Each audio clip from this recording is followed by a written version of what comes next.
Welcome back. Today we're going to look at section 7.3, trig functions and the unit circle. So hopefully by today you have your radians and degrees memorized. Okay, this handout that we did in section 7.1, I told you need to have all of these conversions pretty much in your memory so that you don't have to work them out. You need to know where the radians are in terms of angles.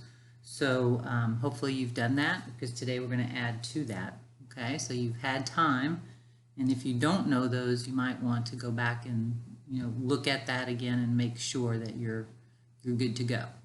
So today we're going to learn about the unit circle, okay, and all that goes with it, which is very important in trig.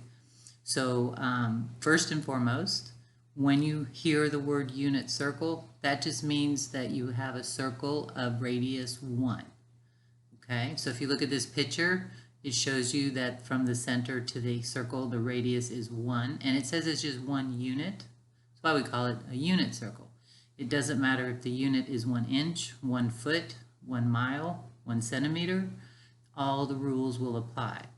So this is pretty powerful in math, that we can use these numbers no matter what the radius is, no matter what unit the radius is, as long as it's a 1. All right, so the first thing is that if you have points, any point that's on the unit circle, so this point right here, if it's on the unit circle, then this formula is true, okay? That x squared plus y squared equals 1. Now that comes from the Pythagorean theorem, because again, if the radius is 1, if I draw an angle over here to that point, okay?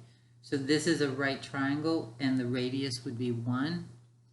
Then we could use the Pythagorean theorem that would say this side, which is x, so x squared, plus this side, y squared, has to equal 1 squared. And 1 squared is automatically 1. So this is just the Pythagorean theorem used in the unit circle. Okay? So to show that any point is on the unit circle, we would take that formula, so negative square root of 3 over 2 squared plus 1/2 squared, and prove that that equals 1. All right, so if we square a negative number, that's going to be positive, and then you're going to square both the numerator and denominator. So the square root of 3 squared would be the square root of 9, which is 3, and 2 squared is 4. And then if you square this fraction, 1 squared is 1, and 2 squared is 4, and 3/4 plus 1/4 does equal 1, so that point is on the unit circle. So anytime you're asked if a point's on the unit circle, you just have to prove that that's true. Now, underneath here, we're just kind of showing you about how points lie and where they are. So it says, suppose we wrap the real number line around the unit circle. Okay, so you start where, let's say you have a piece of string or yarn. So you're going to wrap that yarn around here. Okay, so you're going to start where the length is 0, and then you're going to run it around the circle. All right, so positive real numbers from the number line wrap onto the circle counterclockwise. So just like the angles, the measures here are going to be positive, and then negative numbers are going to be measured this direction, right? We've already talked about that. So what that does is no matter where you stop on the unit circle, that's going to give you that point, xy, that's going to be on there. So all the points that we've been learning about from the circle that I just showed you earlier, pi over 4, pi over 2, 3 pi, they all have points associated with them, right? An x and a y value, just like this point right here. So because we're on the unit circle, we can now define all of our 6 trig functions using special notation, because we now have that this works on a circle just as much as it works in a straight line, okay?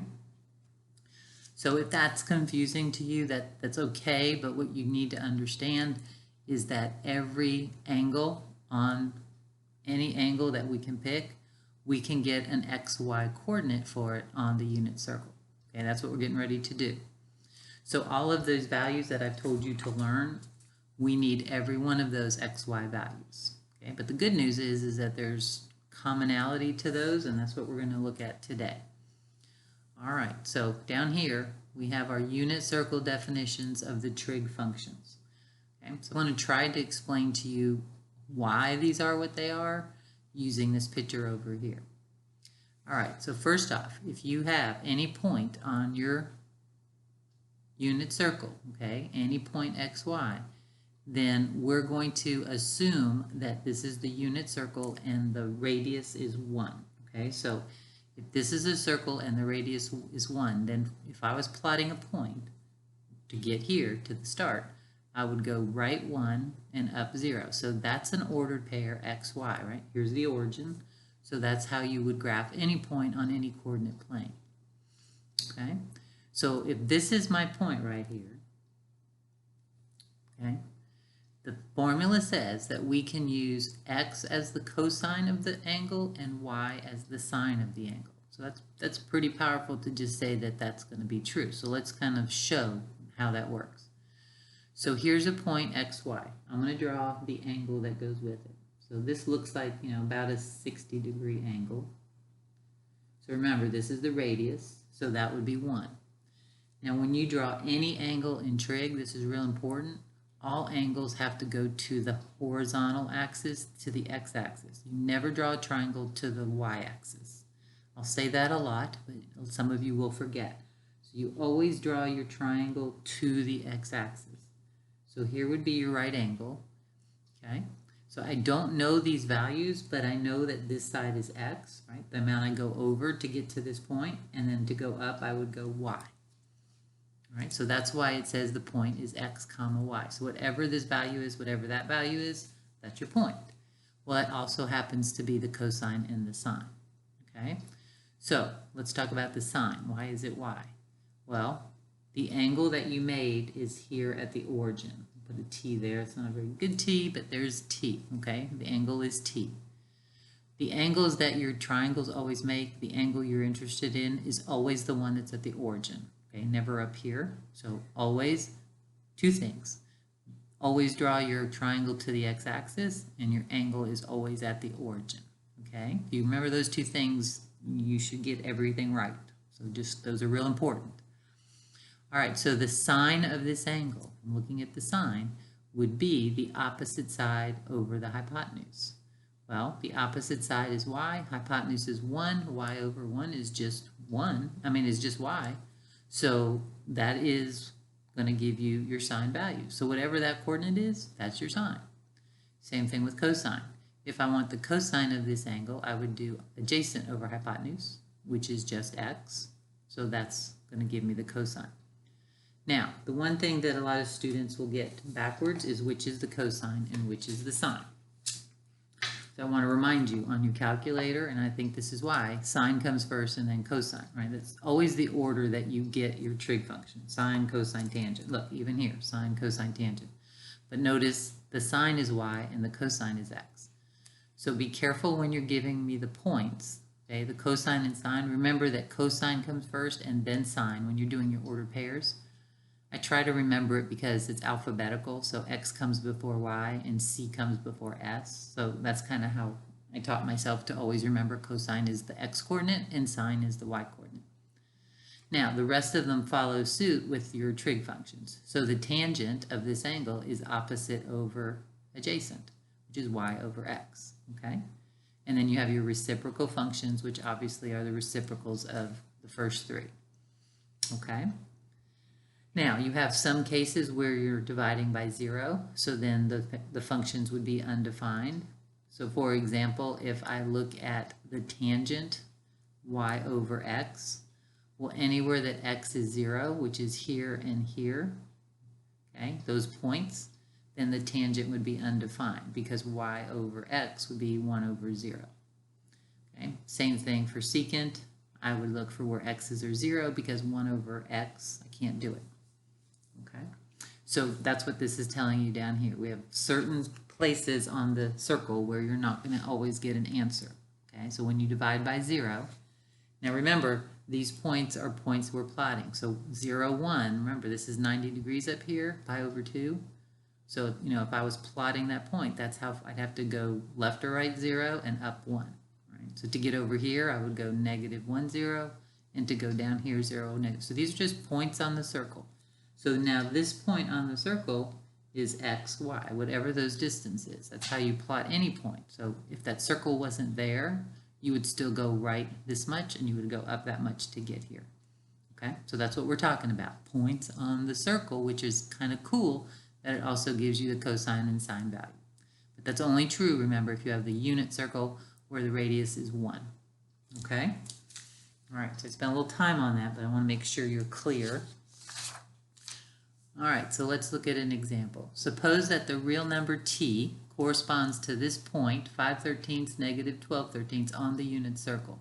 Find the sine, cosine, and tangent. Okay, all right, so if it says it's on the unit circle, so let's look at kind of where it is. 5/13 is positive, so let's say, 1, 2, 3, 4, 5. Let's say this is 5/13, and then negative 12/13 would be down here. 1, 2, 3, 4, 5, 6, 7, 8, 12. So there's negative 12/13. So we would go way down here, let's say. Okay? So there's a point on the unit circle. So I don't need to see the unit circle. It's telling me it's on the unit circle.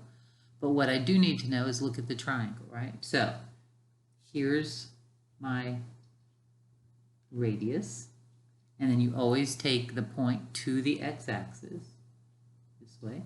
So that would be your triangle, and then this would be angle T over here. Remember? So you always go to the x-axis, and your angle is always the angle at the origin. Okay? All right, so if I went over 5, right? Well, I went over 5/13, that's the x-coordinate, and I went down 12/13. And I went down, that's why it's negative, right? But that's still the length, so that's that point, right? All right, so looking at the sine, cosine, and tangent value, I'm going to look at my ordered pair, okay? I just wanted to show you how to draw it, but really we just need this information. So remember that the sine of the angle is the y value, so that's negative 12/13. The cosine of the angle is always the x value, 5/13. And then the tangent, remember, is y over x. So we would do negative 12/13 divided by 5/13. So we end up with negative 12/13 times 13 over 5. 13s are going to cancel out, and you get negative 12/5. Okay? All right, so that's using the fact that we know this is on the unit circle. It has to tell you that. Okay, it's the only time you know that that's the cosine value and that's the sine value. Now you could figure it out. Okay, let's say you forget that. Well, what is the sine of t? The sine of t would be opposite over hypotenuse. So negative 12/13 over 1 is just negative 12/13. So this is why these work, is because you're always dividing by 1. On the unit circle, the radius is always 1. So that's always going to be kind of a plus for you, that you don't have to worry about that. All right, now let's talk about evaluating the trig functions. So it says, let p of pxy be a point on the unit circle associated with the real numbers greater than 0, okay? Theta has to be greater than 0, so the angle is going to be in standard position, which means you always have your angle on the origin, okay? It's measured in radians, and the terminal side through P at arc length T. So we have the arc length here, right, how far we're going, which is the radian measure, right? And then we have the radius of the circle being 1. So think about your formula for arc length. It was, to find any arc length, it was the radius times theta. Well, if your radius is always 1, then now the arc length just becomes theta. So again, on the unit circle, whatever the angle measurement is, that is also the arc length measure, okay? And the same thing for the negative. If you go backwards, then you're talking about a negative angle, okay? All right, so then it says the trig functions of the angle theta can now be evaluated using the unit circle. So on the very last page of this handout, you have a blank unit circle. I'm going to pull up the one that we did from section 7.1. Okay, now if you still have that, use that one because you should already have it filled out. If you don't, then you can use the one from the back of 7.3, but what I would suggest is maybe you save that and do it later to practice that you know these numbers. All right, so we're going to talk about each of the numbers that we have and then what these values are, okay? So we're going to start at 30 degrees. Now remember, you're making an angle. Let me use a pencil so that I can erase this. So we're going to draw our angle down to the x-axis. Here's theta, which is 30 degrees, or pi over 6. Here's your right angle. And this is the radius right here, so this is 1. Okay, so this is a 30, 60, 90 triangle. So the short side opposite 30 degrees is always half of the hypotenuse. And this side is always the short leg times the square root of 3. Well, hopefully those numbers are familiar to you because we filled in that chart back in section 7.1 and I told you you needed to know those numbers, right? We need to know the cosine and sine of 30 degrees, 45 degrees, and 60 degrees. All right, so look at what we have here. We're going to do the x value, how far did I go over, square root of 3 over 2. The y value is how far I go up to plot that point. So the ordered pair here is the square root of 3 over 2, 1/2. Okay, again, it's just how far did I go over, how far did I go up. Okay, so I didn't pull those numbers out of a hat. They are there for a reason, and that's why we went over that in the first section. Okay, all right, so now if I look at, erase those. Okay, so now let's look at 45 degrees. Okay, we're going to do the same thing with 45 degrees. Drop that down. Here's your right angle. Here's theta, right? That big angle, which is 45 degrees, pi over 4. Okay, this is still 1, the radius. And we know that the two sides to get to the radius, it's dividing by the square root of 2. So 1 divided by the square root of 2, which I can't write. If I simplify it, it would be the square root of 2 over 2. Okay, that's the rules for a 45 degree triangle. So here's your cosine, how far did I go right? And my sine, or my y value, how far did I go up? So the ordered pair for 45 degrees is square root of 2 over 2, square root of 2 over 2. That's the point, right? How do I get to the point? Okay, so hopefully that's making a little bit of sense to you. But now I don't want you to have to do this each time. The whole point of this is that you have these numbers memorized, and memorized soon would be better than later, okay? All right, and then lastly, we're going to do this 60 degree angle. So that's just opposite the 30. Right? So now this big angle is 60, this whole thing. So this becomes the short leg, which is 1/2. And this becomes the longer leg, which is the square root of 3 over 2, and that's your radius. So the 60 degree angles has a x value of 1/2, and y is the square root of 3 over 2. So 60 and 30 are nice because they're just opposite of one another. They still have the same ratios in there, okay? All right, so now let's talk about the other angles in the other quadrants, okay? So, and also we have our endpoints. So let's start, we have 0, which is the point 1, 0. Right, we've got pi over 2, which is 0, 1. We have 180 degrees, which is negative 1, 0. And then down at the bottom, 270 is 0, negative 1. So those are the ordered pairs for the quadrants, right? Your 90 degree interval angles, okay? All right, so when you look at your circle, you have certain angles that are the same distance away from the x-axis. And that's how you need to look at this. So I'm going to use a highlighter, and I'm going to look at my 30 degree angle right here. It is 30 degrees away from the x-axis, right? 30 degrees. So what I want to do is find the other angles on this circle that are the same distance away from the x-axis. So here would be one of them. Okay. It is 30 degrees away right here. That's 30 because this whole angle was 150, so that has to be 30. Here's another one. Okay, again, that angle is 210 degrees all the way around. So right here, that's 30. And then the last one that has that same relationship is right here. 330 degrees all the way around, so this leftover piece is also 30. So if you'll notice, all of those are 30 degrees away from the x-axis, okay? So what that means is, for me to get to this point over here, I still have to go the same distance I went here and the same distance up, because it's the same unit circle. The only difference is I went left to get to the x value, and then I went up. So my ordered pair here will be the same as this, except for the signs of the direction you're going.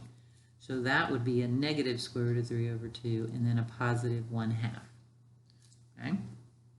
All right, to get to this point, still the same distance away, so I'm still going to go square root of 3 over 2 this way, 1/2 that way, but since those are both left and down, then that's going to give me the ordered pair, negative square root of 3 over 2, negative 1/2. And then to get to this point, I'm still going right, so that's a positive square root of 3 over 2. I'm going down, so that will be a negative 1/2. Okay, so look at those points for all the orange angles. Okay, so at pi over 6, which is 30 degrees, at 5 pi over 6, 150 degrees, 210 degrees, which is 7 pi over 6, and then 330 degrees, which is 11 pi over 6. Now remember, you're still doing that whole angle. So 11 pi over 6 is a 330 degree angle, all the way around the circle like that. But when we're finding an ordered pair, we need to go just how much did I go on the x-axis, how much did I go down on the y. Okay, so points on those angles. That's what you're looking at. All right. The other thing about this, to try to help you learn your radians, is I know that all my pi over 6 numbers are closest to the x-axis, right? So if you look, this is 1 pi over 6, 5 pi over 6, 7 pi over 6, and 11 pi over 6. Nothing else on that circle has a 6 in the denominator. So the way that I learn these, and maybe to help you, is the ones that are closest to the x-axis are your pi over 6 numbers. And then I always know that the first one is 1 pi over 6. That's easy to remember. Then think about pi. Okay? If I write pi in terms of sixes, that would be 6 pi over 6, right? So if I'm doing sixes in the bottom, then 1 pi is 6 over 6. So the numbers closest to 6 would be 5 and 7. So that's how I taught myself. I always know 5 pi over 6 is right here, 7 pi over 6 is right here, because I know this is 6 pi over 6 pi, okay, 1 pi. And at the same token, at 2 pi over here, all the way around the circle is 2 pi. Well, if I write that with a denominator of 6, it would be 12 pi over 6. That's 2 pi, 12 over 6. Well, the closest thing to 12 pi over 6 would be 11 pi over 6. So that's one way to help you remember where those angles are, okay? So those are your 30-degree angles, all 30 degrees away from the x-axis. All right, the next one I'm going to do, since it's the opposite, is let's look at all the ones that are 60 degrees away from the x-axis. Okay, so 60 degrees away from the x-axis. So that would be this one, and this one. So just like pi over 6, all of the pi over 3 numbers will have the same coordinates. They're just going to have different signs, okay? So for each of the yellow ones, I'm going the same distance here, which was 1/2, and I'm going the same distance here, square root of 3 over 2. It's just the direction that I'm going. So for 120 degrees, 2 pi over 3, I'm going to go left, so that's negative 1/2. And then I'm going to go up, so that's positive. Okay. Down here at 240, 4 pi over 3, I'm going to go left 1/2, so negative 1/2, and down, so that's both of them are negative. Okay. And then for the last one, 300 degrees, 5 pi over 3, I'm going to go right 1/2 and down, so that would be 1/2 negative square root of 3 over 2. So you can see that there's not a whole lot of numbers to memorize on here. And once you see that all your pi over 6 numbers have the same coordinates, You just have to remember what quadrant they're in and then remember the sign. So you're really only having to learn this and then kind of what matches up with them in each quadrant, okay? All right, so that leaves us the 45-degree angles in the middle, so I'll just leave those regular color. I don't have another highlighter, but the ones in the middle, the 45-degree angles, all are going to have the same one, and these are even easier because they're all square root of 2 over 2. You just have to know the signs. So to get to this 45 angle, so this 45 degrees from the x-axis, I would go left and up. So this would be negative square root of 2 over 2, positive square root of 2 over 2. In the third quadrant, you're going left and down. So 5 pi over 4, both would be negative. And then lastly, in the fourth quadrant, you're going right and down. So you would have square root of 2 over 2 and then negative.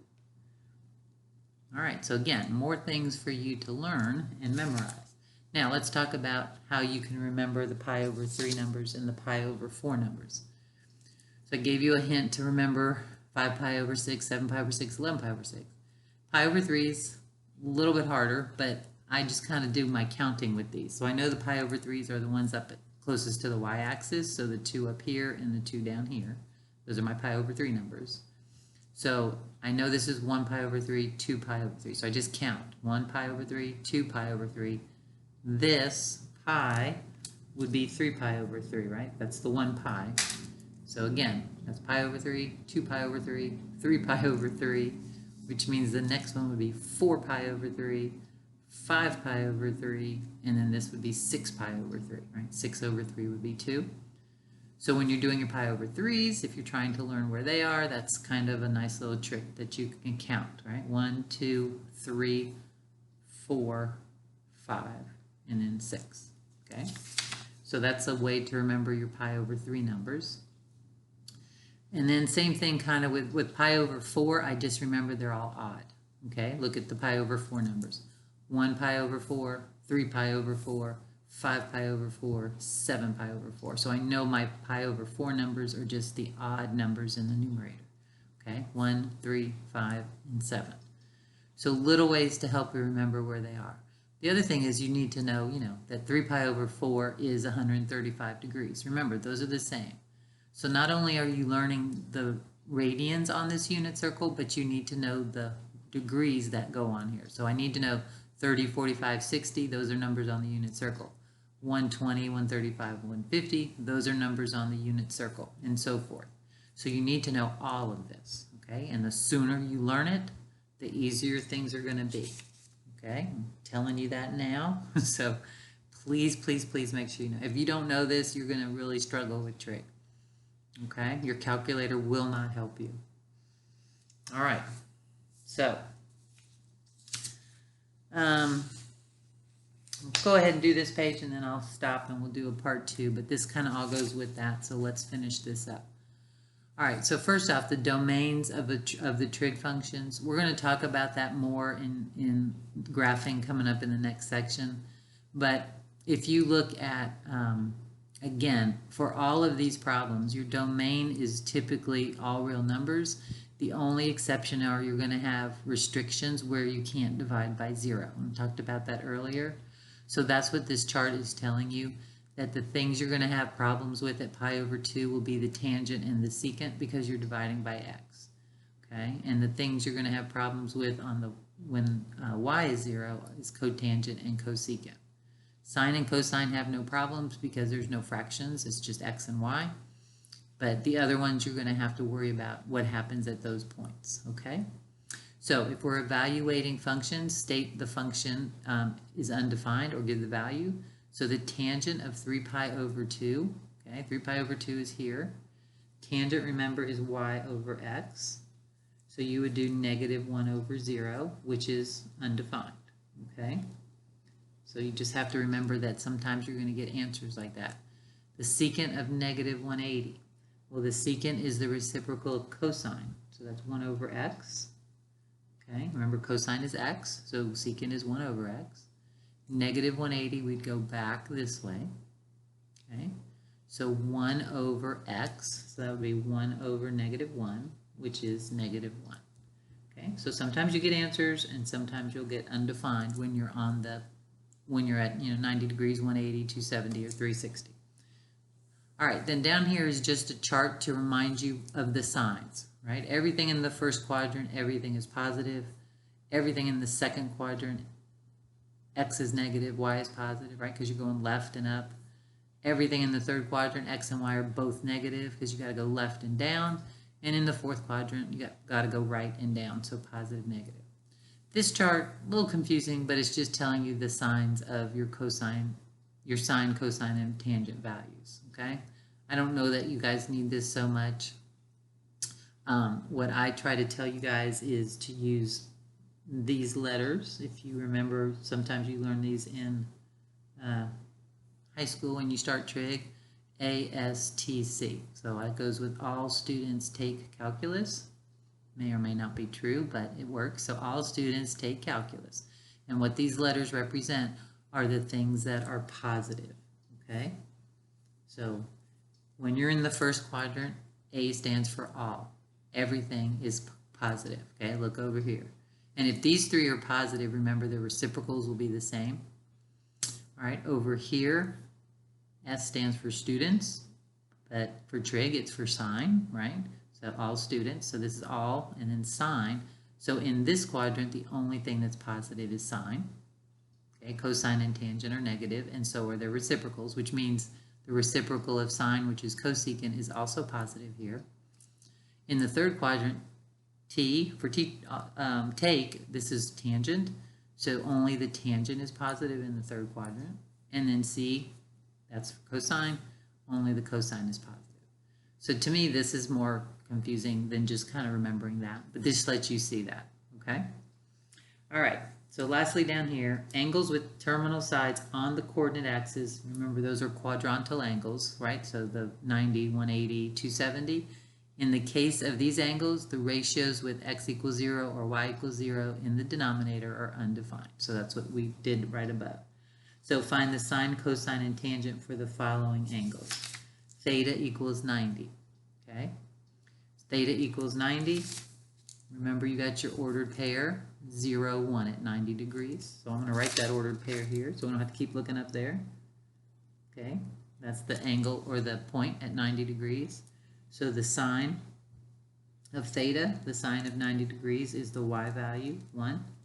The cosine of this value is the x-coordinate, 0. And the tangent would be sine over cosine, so 1 over 0, which is undefined. Okay? So those are your answers for 90 degrees. Now, if we do the same thing for, let theta be pi, remember pi is 180 degrees, which is over here. So that ordered pair is negative 1, 0. So we're doing the sine of theta here, the cosine of theta, tangent of theta. All right, so the sine is y, 0. Cosine is x, negative 1. And the tangent is y over x. 0 divided by negative 1 is 0. Okay, remember, you can divide by a number. 0 in the top is fine. You just can't have 0 in the denominator, right?